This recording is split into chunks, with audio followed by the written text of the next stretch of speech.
दहिया से दहिया सटा के घगरा के ऊपर उठा के, दहिया से दहिया सटा के घगरा के ऊपर उठा के, एक दो तीन दे दा सीधे सटा के, एक दो तीन दे दा सीधे सटा के, एक दो तीन दे दा सीधे सटा के, दहिया से दहिया सटा के घगरा के ऊपर उठा के, एक दो तीन दे दा सीधे सटा के, एक दो तीन दे दा सीधे सटा के, एक दो तीन दे दा सीधे सटा के, एक दो तीन दे दा सीधे सटा के।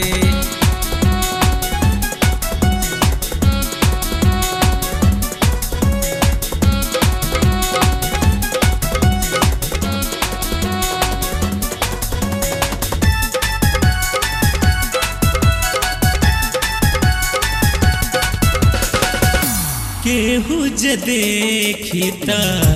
बोले बोली, लागत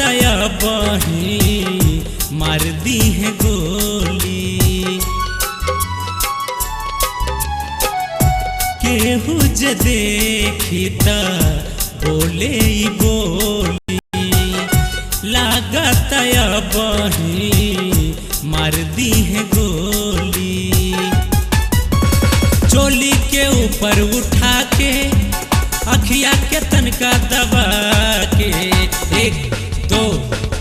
दो तीन दे दा सीधे सटा के, एक दो तीन दे दा सीधे सटा के, एक दो तीन दे दा सीधे सटा के, एक दो तीन दे दा सीधे सटा के।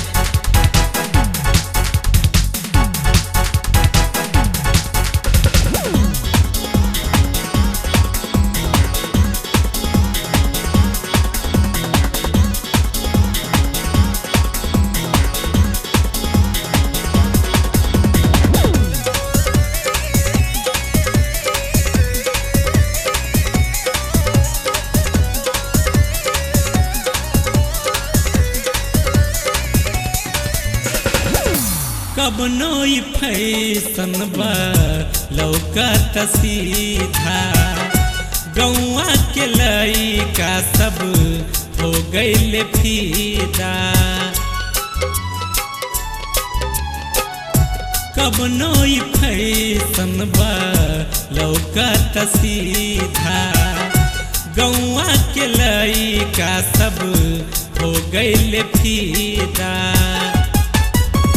हमके तू अपन बना के सीने से अपन सटा के,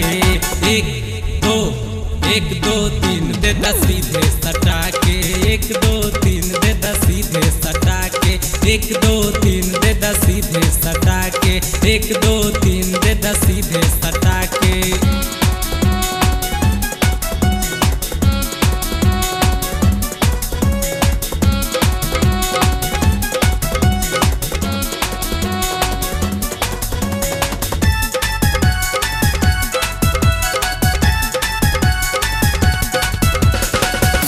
बबलू के आपन बा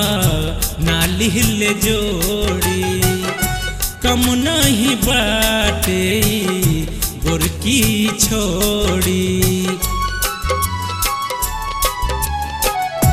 बबलू के आपन बा नाली हिले जोड़ी, कम नहीं बाटे गोरकी छोड़ी। पतली कमर लचका के रस के अपन चुआ के, एक दो तीन दे दा सीधे सटा के, एक दो तीन दे दा सीधे सटा के, एक दो तीन दे दा सीधे सटा के, एक दो तीन दे दा सीधे सटा के, दहिया से दहिया सटा के घगरा के ऊपर उठा के, एक दो तीन दे दा सीधे सटा के, एक दो तीन दे दा सीधे सटा के, एक दो तीन दे दा